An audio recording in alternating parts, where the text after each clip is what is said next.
വേടന്റെയൊക്കെ മ്യൂസിക്കിന്റെ ഒരു പ്രധാന ഒരു പ്രത്യേകത. MG ശ്രീകുമാറിന് പിന്നാലെ വേടനുമായി ബന്ധപ്പെട്ട ചോദ്യത്തിന് ഗായകൻ ജാസി ഗിഫ്റ്റ് പ്രതികരിച്ച രീതിയും വിമർശനം ഏറ്റുവാങ്ങുന്നു.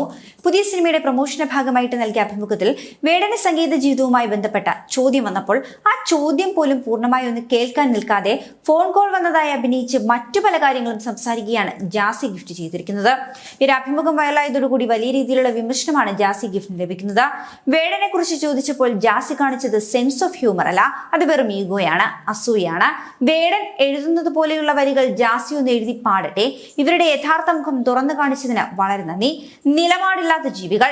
ജാസി ചെയ്തത് വളരെ മോശമായി. ഇതൊക്കെ തന്നെയാണ് വേടൻ പാട്ടിലൂടെ പറയുന്നതും. കഷ്ടം തന്നെ ജാസി ഗിഫ്റ്റ്. ജാസിക്ക് ശരിക്കും വേടനെ പേടിയാണ്. തരം താഴാതെ ഇരിക്കൂ, നട്ടലുള്ളവരെ പോലെ അഭിപ്രായം പറയൂ എന്നിങ്ങനെ നീളുകയാണ് കമന്റുകൾ. അതേസമയം കേരളത്തിൽ റാപ്പ് തരംഗമാകുന്നതിന് മുൻപ് തന്നെ തന്റെ ഗാനങ്ങളിൽ റാപ്പ് ഉൾപ്പെടുത്തിയിട്ടുള്ള ഗായകനാണ് ജാസി ഗിഫ്റ്റ്.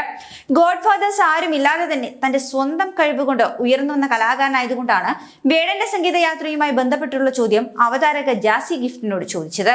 എന്നാൽ പക്ഷേ പ്രതികരണം ഇപ്രകാരമായിരുന്നു.